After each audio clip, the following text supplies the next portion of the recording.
No shirt, no money, no service. Get out. The barista yelled as the man picked up his duffel bag and limped toward the door. People stared. Some laughed. No one helped. But at 8 a.m. the next morning, 5 military trucks sealed the block, and the man who was kicked out stepped out in full uniform. Ever seen someone humiliated just because of how they looked? Hit one if you have. Welcome to QH. Let's uncover what really happened. Calvin Brooks hadn't planned to stop at the cafe. At 61, with a spine that reminded him daily of every mile he'd marched and every soldier he'd carried, he preferred to stay invisible. But the sudden downpour had left him little choice. The fashionable downtown cafe was the only shelter within his limited walking range. He stood in the doorway, water dripping from his gray beard and tattered army jacket. The old duffel bag, faded olive green with fraying straps, hung heavy from his shoulder. He hesitated, feeling immediately out of place among the sleek wooden tables and patrons tapping on laptops. The smell of expensive coffee and freshly baked pastries filled the warm air, a stark contrast to the cold rain seeping through his worn boots. Calvin took a deep breath and stepped inside, carefully choosing a small corner table away from most customers. A young barista with styled hair approached, eyeing Calvin's soaked appearance with poorly disguised disdain. "Can I help you?" His tone suggested the opposite of assistance. "Just a water, please," Calvin said quietly, "until the rain passes." The barista's eyebrows raised. "Minimum purchase required for seating." "This isn't a shelter," Calvin nodded, reaching into his pocket with arthritic fingers. "I can manage a small coffee then." He placed 3 crumpled dollar bills on the table, nearly half his remaining cash. The barista made no move to take the money. "That won't cover our specialty coffee." His voice had risen, deliberately loud enough for nearby tables to hear. "No purchase, no seat. This ain't a shelter." The cafe had grown quiet, conversations pausing as heads turned toward the confrontation. Calvin felt the weight of their stares, the same stares he'd felt ever since returning home with injuries that weren't visible, but never stopped hurting. "I understand," Calvin said, slowly rising. "I'll just wait outside under the awning." As he reached for his duffel, a well-dressed man at the next table wrinkled his nose and announced loudly, "He stinks. Can't you smell that?" Laughter rippled through the cafe. Calvin kept his eyes down, focusing on gathering his bag. The bag that had accompanied him through 2 tours, 3 surgeries and countless nights under bridges when his disability check couldn't stretch to cover both medication and rent. The barista moved around the counter, now openly hostile. "Sir, I'm going to have to ask you to leave immediately. You're disturbing our customers." Calvin didn't argue. He never did. Arguments cost energy he couldn't spare. He limped toward the door, but the barista was impatient. With a quick step forward, he took Calvin's elbow, pulling him toward the exit. The sudden movement caught Calvin off balance. His duffel slipped, hitting the ground with enough force to dislodge the contents. Among the sparse belongings that spilled out onto the polished concrete floor was a small mesh bag containing something that caught the light. A purple heart medal, its distinctive shape and purple-edged ribbon, unmistakable. A woman at a nearby table noticed it, her coffee cup freezing halfway to her lips. For a moment, something like recognition crossed her face, but she quickly looked away, unwilling to get involved. The barista either didn't see or didn't care. He shoved the scattered items back into the bag with the toe of his shoe and thrust it at Calvin. "Take your stuff and go." Calvin knelt painfully, retrieving the medal himself and tucking it carefully back into the mesh bag. His movements were methodical, dignified despite the humiliation. Not one person in the bustling cafe offered to help. As he stepped back into the pouring rain, clutching the purple heart inside his jacket to keep it dry, the cafe door closed behind him with definitive finality. If you believe respect shouldn't depend on appearances, this channel is for you. Stay. The rain showed no signs of letting up. After 20 minutes of standing under the insufficient awning, Calvin decided to try the public park 2 blocks away. At least the gazebo there might offer better shelter. He made his way slowly down the street, each step a negotiation between determination and pain. The park was mercifully empty. Rain had chased away the usual crowd. Calvin claimed a dry corner of the wooden gazebo and carefully set down his duffel. With privacy at last, he unzipped the bag and checked its precious contents. The water hadn't penetrated the outer canvas, leaving his few possessions dry. He pulled out the mesh bag containing his purple heart, awarded after the helicopter extraction gone wrong in Afghanistan. The metal caught what little light filtered through the rain clouds, its purple center a vivid contrast to the silver outline. Next came a folded American flag in a plastic protective sleeve, the one draped over his best friend's coffin, before being presented to a family who later sent it to Calvin with a note. "He would want you to have this. You were more his brother than we ever were." At the bottom of the bag lay a worn photograph in a simple frame, 12 men in desert camouflage, arms around each other's shoulders, standing before a transport helicopter. Calvin gently wiped dust from the glass with his thumb. Only 5 of those men had returned home. Lastly, he retrieved an envelope containing his most recent letter from his daughter Emily. Their relationship had been strained since his return. His PTSD, her resentment of his absence during childhood, his inability to maintain stable employment or housing. She wrote monthly from her college dorm in another state, the letters formal but consistent. "Ray, is that you, Alpha 9? The voice startled him. Calvin looked up to see a man in a weather-beaten coat approaching the gazebo, his own belongings in a shopping cart parked nearby. Calvin squinted, recognizing a fellow veteran he'd occasionally encountered at the VA hospital. Charlie climbed the gazebo steps, his own movements betraying similar injuries. "Thought that was you. Been a while since the support group." Calvin nodded. He'd stopped attending the weekly meetings after losing his apartment, too ashamed to admit he'd joined the ranks of homeless veterans, despite all the programs supposedly designed to prevent exactly that outcome. "You still with your daughter?" Charlie asked, settling onto the bench with a groan that spoke of familiar pains. "No," Calvin admitted. "She's at college now, doing well. She know about..." Charlie gestured vaguely at the duffel bag and Calvin's obvious situation. "Number. And she won't." Calvin's tone left no room for argument. "She's finally getting ahead, building her own life. I won't be her burden." Charlie nodded in understanding. Many of them made similar choices, protecting those they loved from the reality of what had become of them after service. On his phone, an ancient flip model kept only for emergencies. A notification lit up the tiny screen, something about a viral video. Calvin rarely checked social media, but boredom and the need to distract himself from the throbbing in his back won out. He opened the link to find himself staring at his own humiliation. Someone in the cafe had recorded his ejection, adding mocking commentary. The caption read, "Homeless veteran drama. Watch this freeloader get served." It already had thousands of views and hateful comments, questioning whether he was even a real veteran. Across town, in a comfortable suburban home, a man named Ethan Granger scrolled through his phone during a boring conference call. The video algorithm suggested homeless veteran drama, and he clicked out of idle curiosity. The blood drained from his face as he recognized the man being escorted from the cafe. "Sergeant Brooks," he whispered, abruptly standing up and walking out of the meeting, leaving confused colleagues staring after him. Ethan Granger had never forgotten the sergeant who had carried him 2 miles through mountain terrain after an IED took out their transport and shattered David's leg. The same sergeant who had then gone back for 3 more wounded men despite his own injuries. The sergeant whose spine had been permanently damaged in the process, a fact the military doctors had tried to downplay when processing his discharge. David's hands shook as he dialed a number he hadn't called in years. "Jordan, it's David. Have you seen what they did to Sergeant Brooks?" By nightfall, the video had been shared in private veterans groups across the country, eliciting a very different reaction than the public mockery. Phones lit up, messages exchanged, plans formed, and Calvin, unaware of the gathering storm, spent the night on a park bench, his duffel serving as both pillow and security system, the Purple Heart tucked against his chest like a talisman. He never begged, he never yelled, he just left, with a medal in his pocket and rain in his shoes. If you've ever seen someone disrespected for looking different, type dignity. Dawn broke over the city with unexpected clarity after the previous day's downpour. Calvin woke with the sun, as he had every day since basic training decades ago. His body protested every movement, the damp weather having settled into his joints overnight. He used the park's public restroom to wash his face and brush his teeth, maintaining what dignity he could with limited resources. Years of military discipline showed in how he folded his few possessions and methodically repacked his duffel. In the cafe across from the park, the morning shift was beginning. The same barista from yesterday was setting up outdoor tables, whistling as he arranged chairs with no memory of the old man he'd humiliated. The first customers trickled in, ordering elaborate coffee drinks and scrolling through phones while waiting. No one noticed the first military truck until it turned onto the street and stopped directly in front of the cafe, its diesel engine rumbling loudly enough to vibrate the store's window. A second truck appeared from the opposite direction, then a third. Within minutes, 5 Army transport vehicles had effectively sealed off the entire block.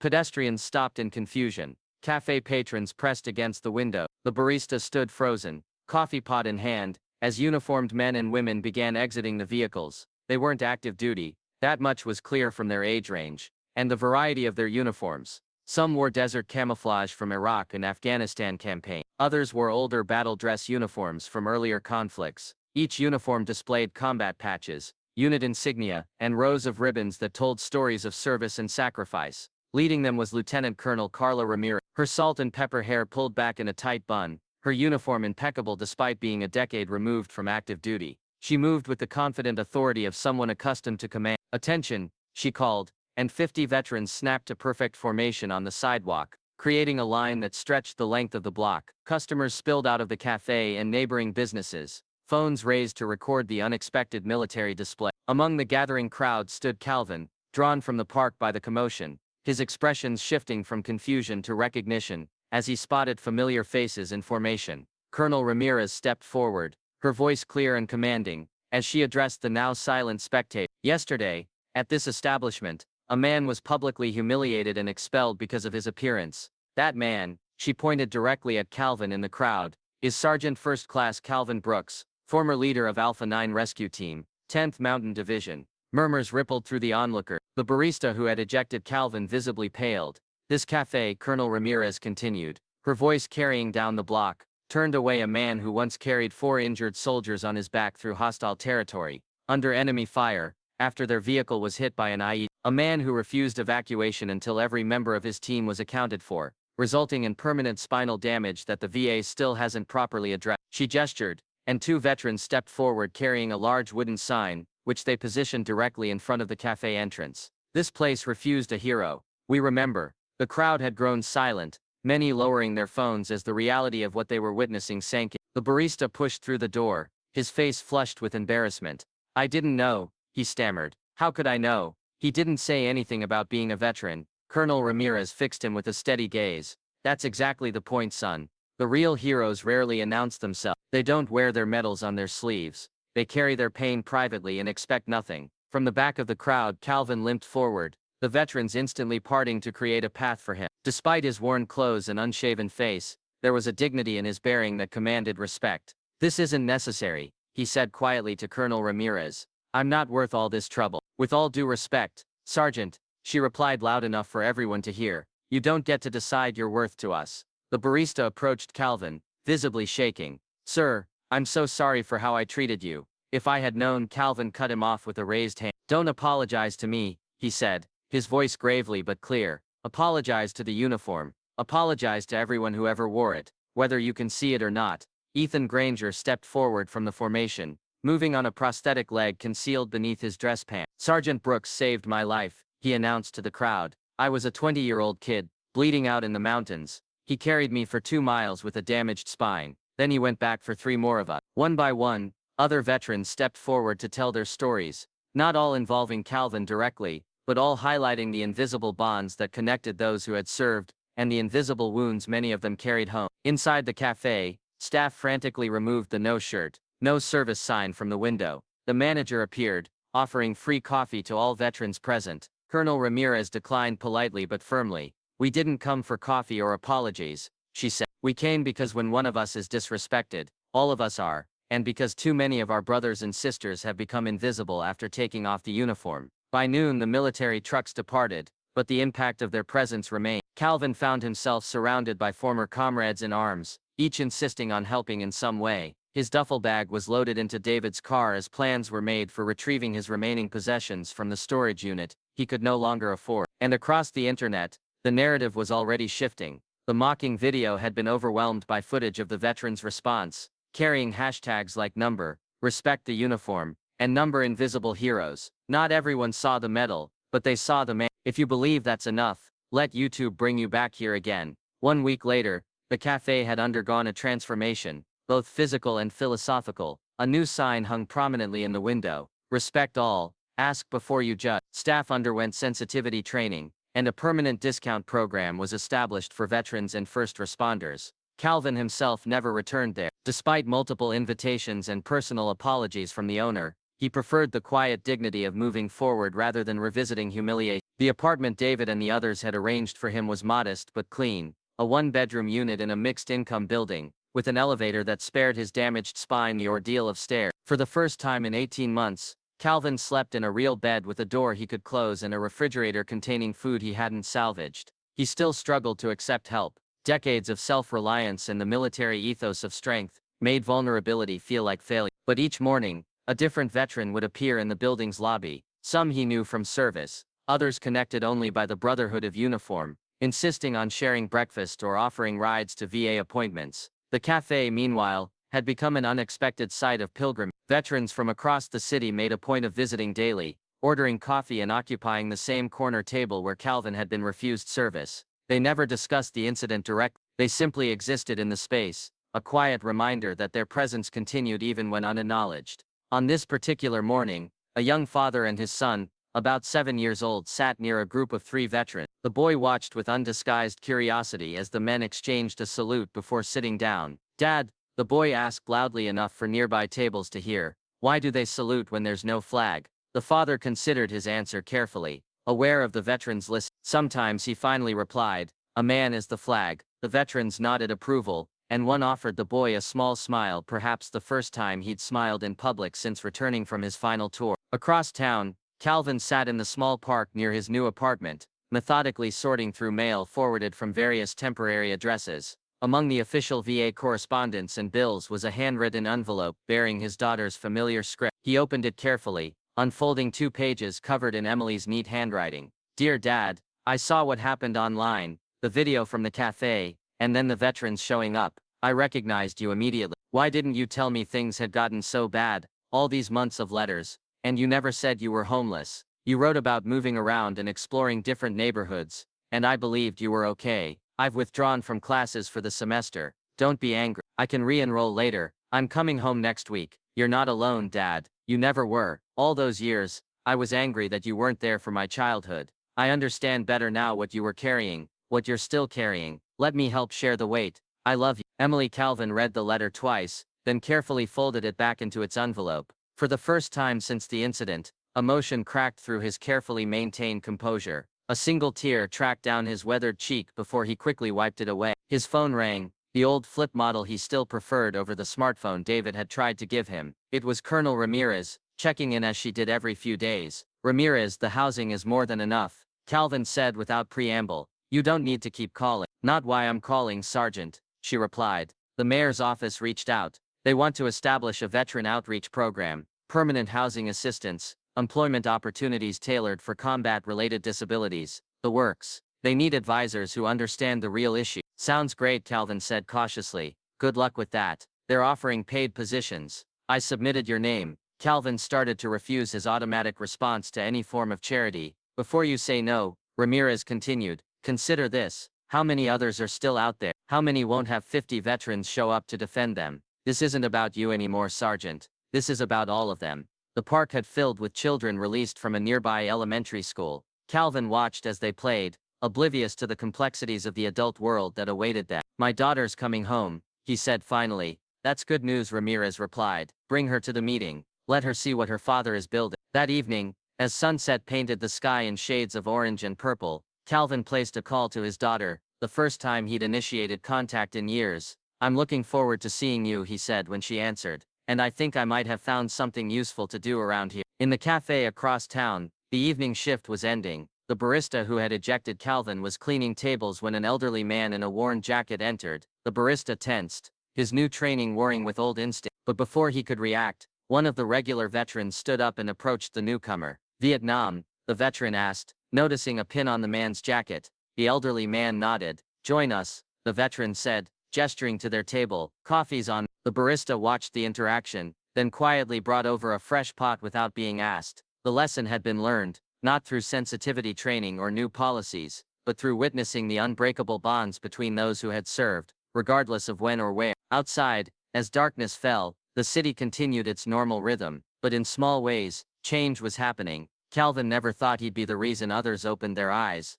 but sometimes, the world only changes when someone breaks the silence. Not for glory, not for applause, but because dignity must begin somewhere. His journey hadn't just reclaimed his own worth, it had unearthed a city's conscience. The invisible were becoming visible, the forgotten were being remembered. And Calvin Brooks, preparing his apartment for his daughter's arrival, finally unpacked his duffel bag completely, placing his Purple Heart on the bedside table where he could see it, a reminder not of past pain, but of present worth. Some people wear their medals on their chest, others keep them in their pockets, because the world stopped looking. But when one person stands up, a whole army might follow. Have you ever misjudged someone because of how they looked? Tell us your story below. We're listening. Subscribe to QH Incredible Stories, where silence ends and respect begins.